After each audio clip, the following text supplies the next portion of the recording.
Welcome to the Fourth Universalist service video. My name is Reverend Schuyler Vogel. I'm the senior minister here at Fourth Universalist. I use he, him pronouns, and I'm so glad to be back with you doing these videos back in service and ready for the start of the fall. What follows are selections from our service on September 12th, 2021, our homecoming Sunday and first Sunday back in person since the start of the pandemic. In this video, you will hear the reading and the reflection. Following that, we hope you'll join us, stick around for a lively discussion where myself and our Director of Religious Education, Ember Kelly, dive deeper into the service theme together. You're also invited to check out our video and audio podcasts each week, posted on our website, Facebook, YouTube, Instagram, and your favorite podcast streaming sites. We try to cover all the bases. And if you like what you see, please subscribe, leave a positive review, like, comment, share, to help spread the message of hope and love that Fourth Universalist is all about. Finally, we acknowledge that our community is located on the land of the Munsee Lenape peoples. We acknowledge that their community, past, present, and future, is alive. Fourth Universalist Society acknowledges that it was founded upon exclusions and erasures of many BIPOC peoples, including on the land that our institution is located. With this acknowledgement, we seek to continue the process of dismantling the ongoing legacies of settler colonialism, white supremacy, and other forms of oppression. We invite you to join with us in this work as we embrace our eighth principle. Thank you again for watching.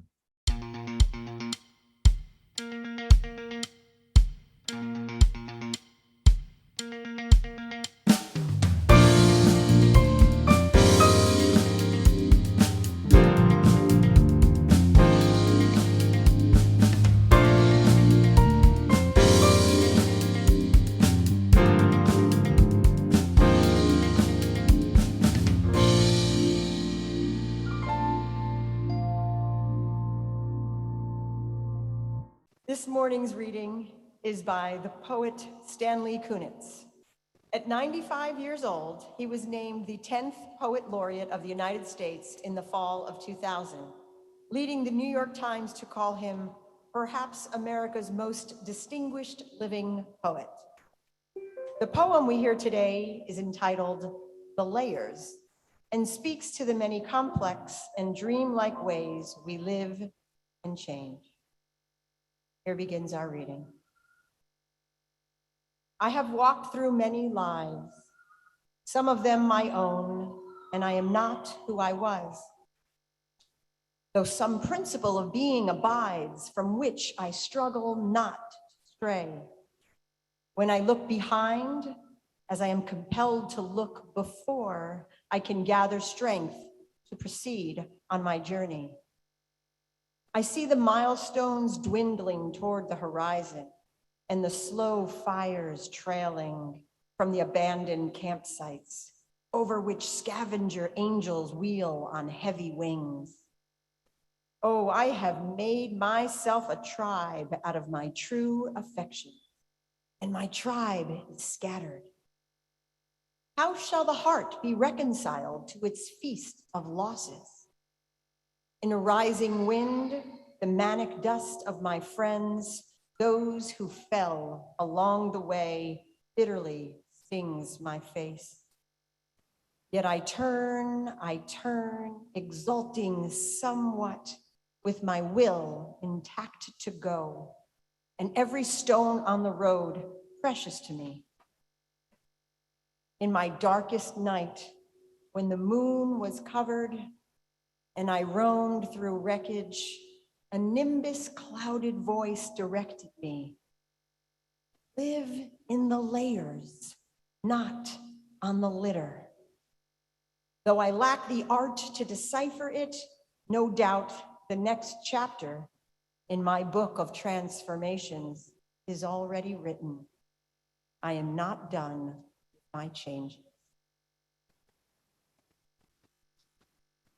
A psychologist once told me that you know a place is home when you start dreaming about it. Well, since the pandemic began, I've been having lots of dreams about this place, and specifically this day. The day we open our doors again to the world. These dreams usually come in two varieties, occurring literally every few weeks. One is that I and our staff are back and ready to reopen church. Everything is ready. We have the sound ready, the pulpit's ready. Sean's at the piano. Ember's with the kids. Loyal is poised at the back, ready to welcome people in. And no one shows up. It is empty. You all have vanished, forgotten about us, moved on. We are left as stewards of a hollow shell, a building once full of life, but now quiet. Thank you for not making that dream true. The other recurring dream is close to the opposite. Everyone shows up, and not just the congregation, but whole crowds of people who we have never seen before, either online or on Zoom. The sanctuary is packed to its absolute limits. In the dream, this is thrilling, but then I suddenly realize right as the service begins, I have forgotten to write a sermon.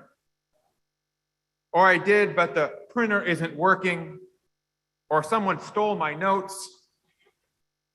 Or I race around the building trying to figure something out. But I never do, and I hear the music starting or someone else speaking, and I realize that I am done. There's no saving that situation. Sometimes I actually get up to the pulpit in these dreams, and I freeze because I have nothing to say at all. Thankfully, these dreams did not come true either.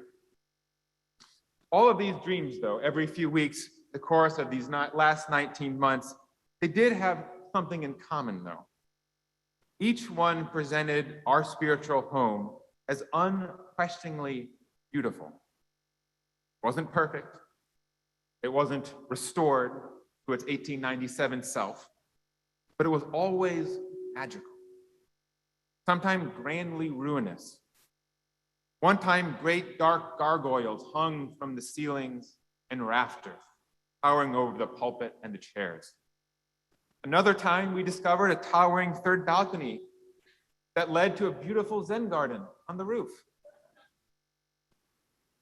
Certainly, these were anxiety dreams to some extent, variations of what I expect most of us had about school or work starting up the year. Oddly, though, I always left these dreams feeling happy. I woke up feeling amazed at the beauty and magic of this place. A place becomes a home when we dream of it. I found that dreaming about home is also an experience of finding love and growing love of that place. Our imagination and our dreaming connects the real to the possible and makes a deeper and more tender bond. I haven't been the only person dreaming about Fourth Universalist. Several years ago, while visiting Boston, I met a man who grew up here, the son of a former minister. As we spoke, the son began to reminisce about his memories, now seasoned over years. He shared how, as a kid, he would explore every nook and cranny of this building, how he would run around the sanctuary with his friends on Sunday morning, sometimes being scolded by the church elders for running too fast. How while his dad was in meetings during the week, he would venture into the far reaches of the basement where no one was allowed to go. I still dream about that place every few months, he told me. I loved it. It was my childhood. It was home. His dreams connected him to his past, his memories, who he was, father, to a group of people who helped him become the man he was. His dreams, like mine, were a waltz between reality and imagination, what is, what might be. In every dream, he told me, I find myself in a hidden room above the sanctuary, right above the altar. He looked at me and asked, there really isn't a room up there, Is there? He looked at me and I had to shake my head. I don't think so. When I did get back, I asked our building folks to make sure. But their blueprints were conclusively negative. And yet I agree with the scholars and the poets and the religious prophets across history that know that dreams are a path to truth. Carl Jung said that dreams are a small hidden door to the deepest and most intimate sanctum of the soul. You may or may not have had dreams of this place, like me and our pastor's son. If you have, I hope they were sweet and happy. I hope they made you feel more connected to us and less alone in this time of isolation and apartness. As A.A. Milne, the author of Winnie the Pooh, once said, I think we dream so we don't have to be apart so long. If we're in each other's dreams, we can be together all the time. I like to think that my dreams helped me feel like we were together. But my dreams also helped me realize that dreams themselves and this community share a tremendous amount in common. Our very nature here is dreamlike. This place gives us connection and togetherness. It is a place of the spirit, of hope, of love, of mystery and wonder. It too blurs the boundaries of truth and myth, reason and magic, reality and fantasy. It lays claims to countless hearts, stars and endless stories, more than any one of us will ever know. The dreams of this place are in the memories of children like the pastor's son who grew up here. But they're also in the ashes of the interned members, the chapel and tower, who were given hope in life, knowing this would be their resting place in death, their home. It's in the neighbor who walks past each morning, maybe to their stressful job, grateful for a daily dose of stoic beauty. This is their home. It's the home of the man sleeping on the steps, having his own dreams of home perhaps somewhere far away, just glad to have found a place to rest that night. This is his home. It's in the visitor who came only once but is comforted knowing we are here. It is their home. It's in the ancestors who loved and served this community, now gone and forgotten, as we someday will too. It is their home. This place is a dream because it is all of ours, and none of ours all at the same time. It is always changing, amorphous and blurry, yet it stirs in us some great feeling of relationship, connection, wonder. We see even in this who is here today. Every Sunday, people join across the world. They log in and out, and we don't know who they are. Yet they come and they join, and they find this place to be a home. Like a dream, the boundaries of this community are unknown. They're full of hidden doors and hidden people and secret stories we can only glimpse.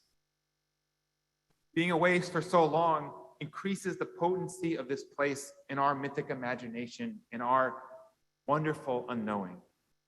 Returning to it is a pilgrimage, a merging of our dreams, our unknowing with reality. People who are here. Ordinary meets sacred. What was once only in our minds and hearts, alive here, embodied in our physical. And yet we also know that this can be jarring, because this community isn't the same as it once was. We come home, but home has changed. We see it in the building itself. You look carefully, the walls have been painted. Partially, they're still getting work done. You may wonder, why did we choose these colors? Who chose them? Who can I complain to about that color? You talk to me, it's fine.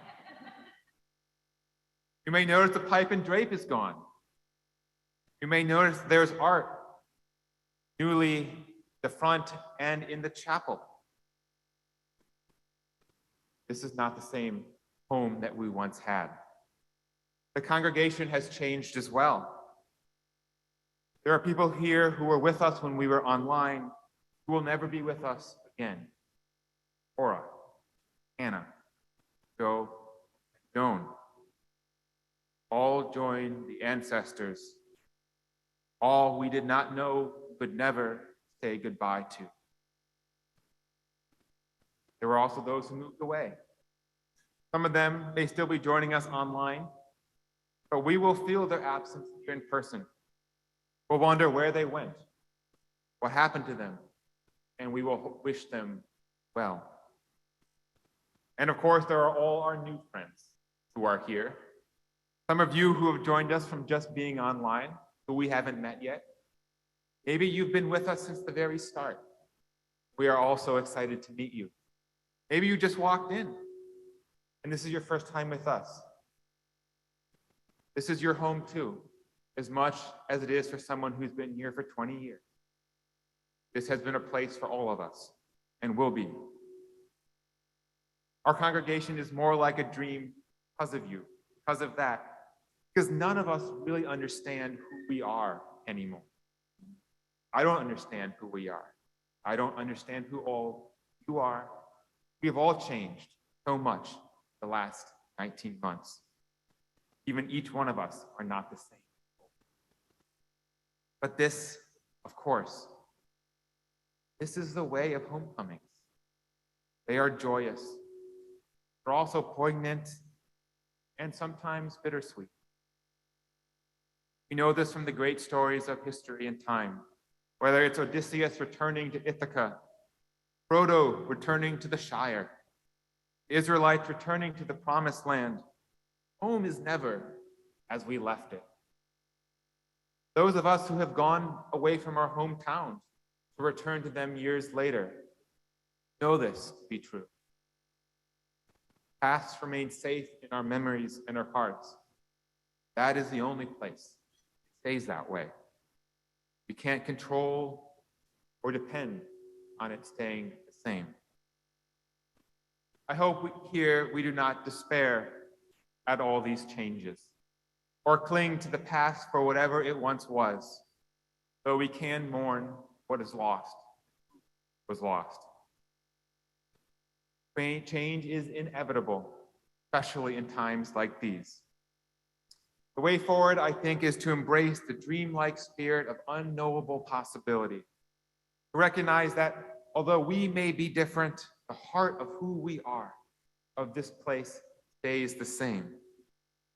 The love that was real 19 months ago, same love. The community that survived on Zoom, same community. Our return is just a sacrament, holy. Friends, I am grateful to be back with all of you. I have missed you. I have missed this place and the profound, pathetic, and beautiful life that this place is all about. I'm glad that we have kept so close the last 19 months. And I hope it keeps us close, no matter what we keep dreaming about. May it be so.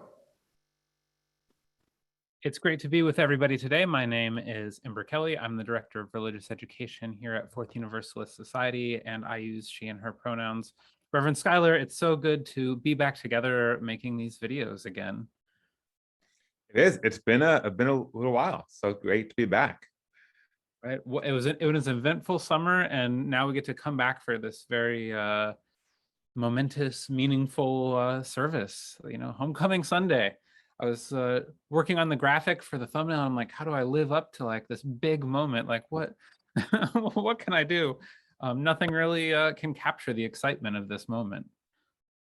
It's true. It's been a long time coming. Our first time back since the start of the pandemic in March of 2020.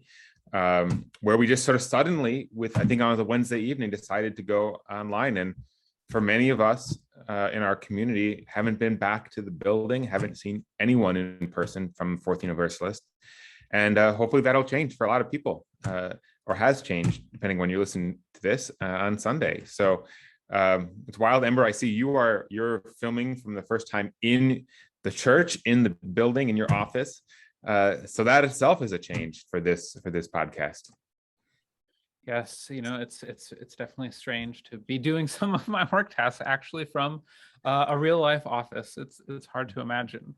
As I was reading over the message, as I was thinking about what to discuss, I've been working on the summer of like cultivating a set of questions that I can ask everybody, and things like, what inspired this message? What resources did you draw from? But as I thought about this message, those questions didn't seem to quite resonate in the normal sense. I think, what inspired this message does seem to be that it's this momentous moment. And the sources you drew from was your own thoughts. Is there anything more that you'd like to elaborate on in that direction?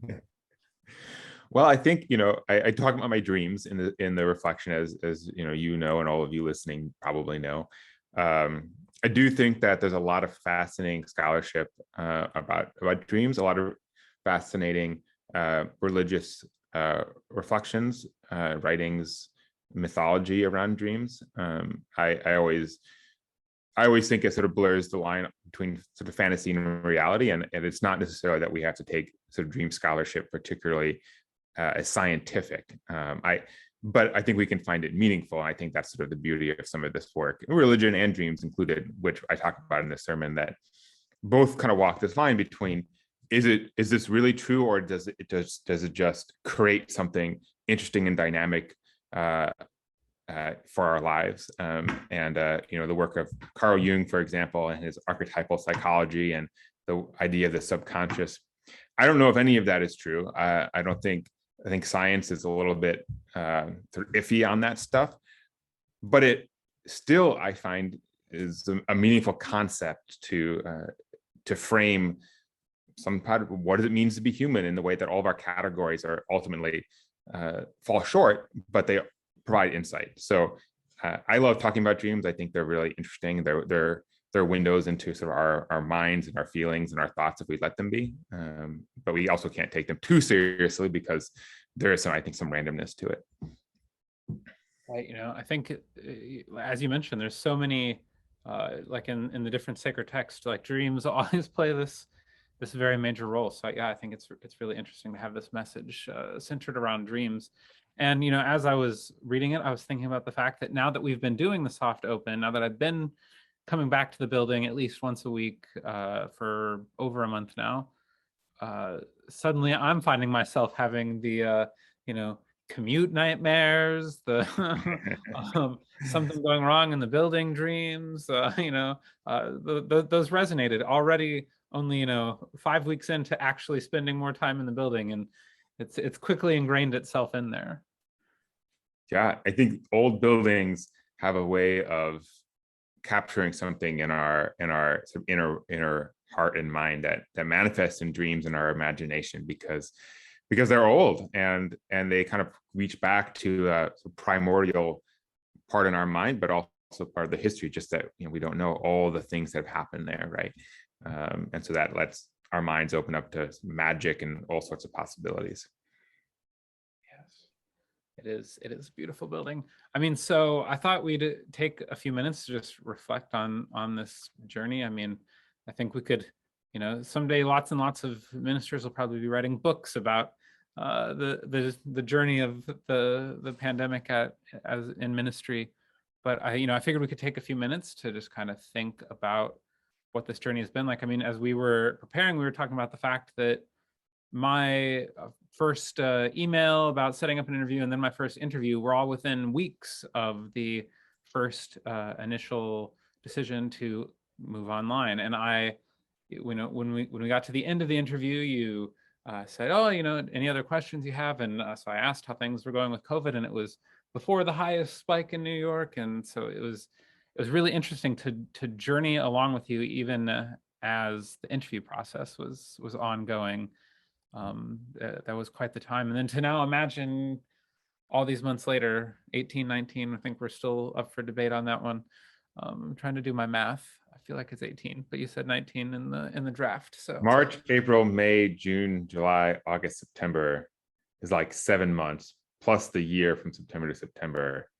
That was how I calculated it, but I was never super great at math. Someone listening to this thinks one of us is not very smart. So viewers and listeners, please leave a comment to let us know how many months from March 15 of 2020 to September of 2021. Let us know. They're like, this is why they went into religion, where facts don't matter. They do matter. We refute that. It's true. Math, when I got to high school, that was when I decided, yep, okay, I'm done with math. Time to head towards studying religion. But yeah, so I mean, it's really unreal. I mean, I'll admit that as I read through the text of the message, that it was really moving to like think about this, to think about that we really are coming back, and to even just reflect on the soft open, like, whoa, like we've done this for 2 weeks, like we're doing this, like it's actually real, it's really happening, and it's just kind of amazing. It is, and it's hard to capture the significance of it, because I think it's so easy to just get caught up in the moment.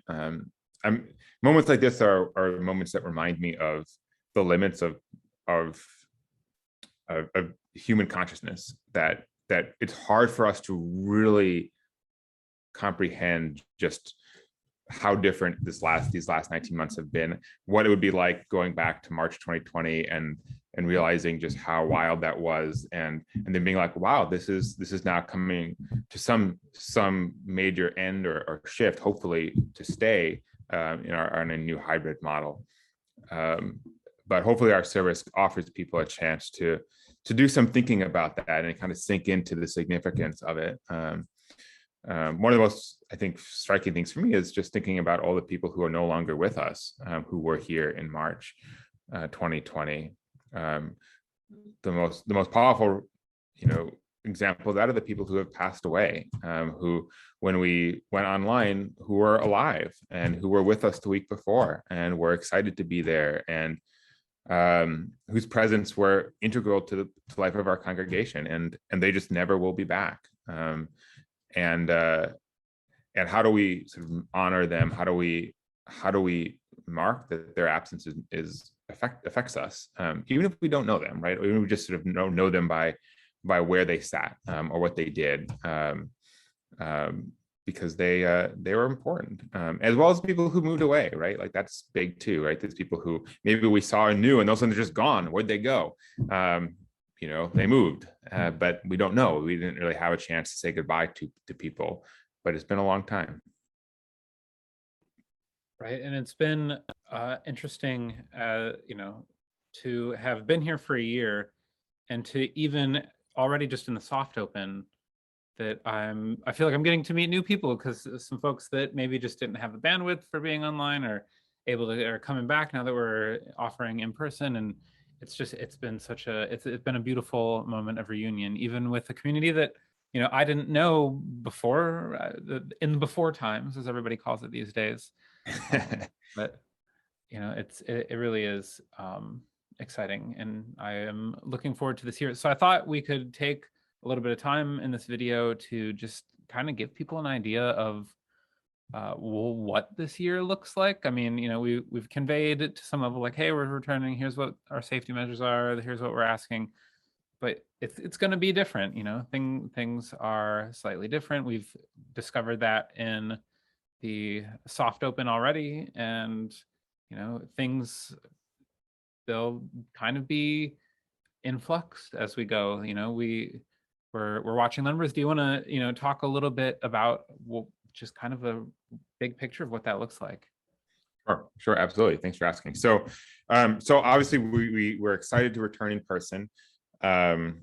We have, like Amber said, we have a great deal of procedures and policies in place to make it as safe as we possibly can. Everything from a mask requirement, everything to a vaccination requirement for staff and volunteers on Sunday, social distance seating in the sanctuary and in classrooms. We have QR codes, registration for people to come in. Coffee hour is going to be in the park, not inside, because you can't have your mask off inside, because then if you're drinking coffee, you're eating, you got to take it off. Can't do that. It's not safe. So we have to go to the park. I'd love to be able to go to the sidewalk, but the scaffolding is still up for a few more weeks. We hope it'll be gone by October. That's it's going to feel very different. It's going to feel very different. People are going to be spaced out. You have to register when you come in. Everyone's going to have a mask over their face. There's going to be no singing in the congregation except for soloists, no choir. And so we'll hear beautiful music from our music director Sean and other musicians, but we're not going to participate because singing creates a vector for COVID in a way it's quite dangerous. And these are all recommendations and policies that come from our denomination headquarters in Boston, and are acknowledged to be grounded in science, in medical professionals and health professionals' recommendation. There is a possibility that we have to return online entirely, and so one of the questions that we are asked often is, well, what metrics are you using to make the determination that it's now safe to go back, or when do you decide that it's not safe anymore? And so the number of metrics that we look at. There's a particular website that is particularly helpful called COVID Act Now that measures the level of risk for different zip codes and cities and communities, and so we're monitoring that on a weekly basis. Fortunately, our neighborhood in Manhattan is very safe. The caseloads are very low. Vaccination rates are very high. Manhattan itself as an island is better off than most of New York City, and is considered by most metrics safe enough to gather. That's not true if you're in Staten Island or maybe you're in Queens or parts of the Bronx, but here we're using Manhattan as our major indicator, and it's going to be safe. So you're welcome to go to COVID Act Now, check out the numbers. When it says very high, it's an orange right now. It just says it's high risk, but also we know that our neighborhood is pretty safe, and that's considered acceptable with the parameters of safety we put in place. If it gets to very high, we might have to go back online, which is okay. This is a roller coaster of a life here. You never predict things, never know, and we've survived online before, and we'll do it again if we have to. But hopefully, people get vaccinated. We'll keep on moving on. Right. What I mean, and with regards to this idea of, maybe we might have to make a shift and then it'll be back and forth. We even already had a little taste of this with Hurricane Henry, that literally a Saturday before our soft open that we had been preparing all of this work for. And then we received word of state of emergency declared, and this hurricane might hit directly onto Manhattan, and we should be prepared. And having to make that decision at the very last possible minute of Saturday, and still being able to do that. We pulled it off. We handled the shift well. We're prepared. Our systems are in place. We've thought a long time. I mean, you and I have been pretty much talking about it since I started. What does this look like in the future? And now the future is here. And so we are prepared. I know we talked about it. We've had multiple RE team meetings. We have a lot of teachers and public teachers involved in our program. And so they've given us advice based on what they're doing at schools. And we're looking at what the DOE recommends. We've been looking at the UUA's guidance, and we are prepared for safe classes.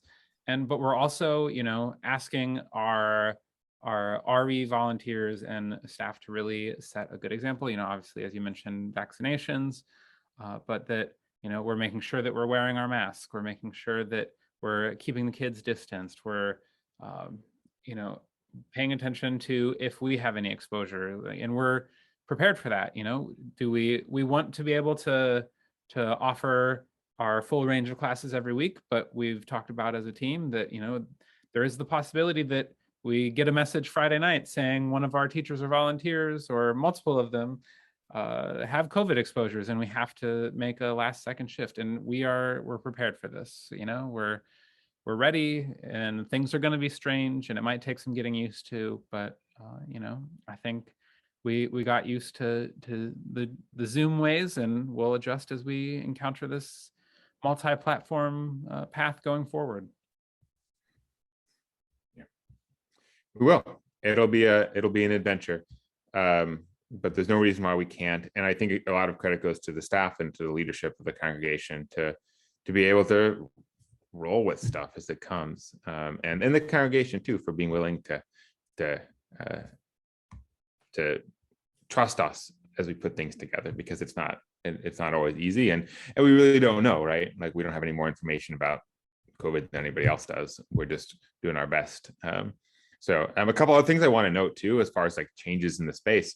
When you walk in on Sunday, if you have already, or if you haven't yet, it will feel different in a lot of ways. And this is part of what my reflection was on, that there are changes. We're not the same people as individuals as we were 18 or 19 months ago. We're not the same congregation. You'll notice the pipe and drape is mostly gone. You'll notice that the portion of the walls have been painted, and hopefully we're painting more. When scaffolding comes down, you'll notice that it's been washed, the stone, which will hopefully look better. And we have, I'm going to screen share here if I can, Ember. I don't know if you have the chance to, if I'm able to do that. I can. We have a new art installation in the sanctuary. This is part of our 8th principle work, bringing in diverse artists and voices to our space to lessen I think what some people perceive as sort of the monocultural nature of our sanctuary. A lot of white Christian men represented, and so we're trying to change things around a bit and bring in different voices and different experiences and different ideas. And so this is going to be up for most of this year. We're hoping to have a rotating installation of light pieces in the sanctuary. We're also going to have the chapel. The chapel is going to be have different pieces of art, which we hope you'll be able to see as well. So there's lots of different things, and you'll come into Fourth U and you'll feel different, and that's okay. It's an adventure, and you can have feelings about things and talk to me and talk to Ember about it, and we're happy to hear it and have to chat. But we hope that this pandemic return is a way of us staying connected and growing together.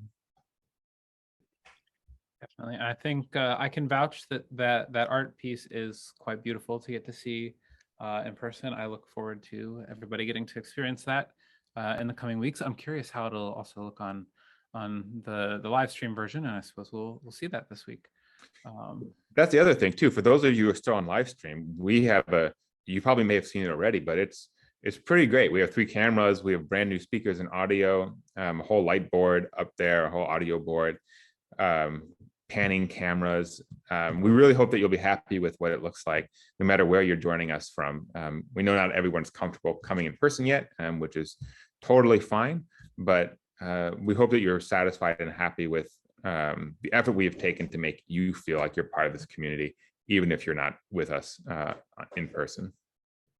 Yes, most definitely. We value all the different folks that are taking a multitude of perspectives as we go through this return. And as you said, we're here to talk to. We're here to journey alongside you. Like, we're doing this as a community. We've put in our work as leaders of the community, but ultimately we're doing this together, and we really look forward to doing this journey together with you all.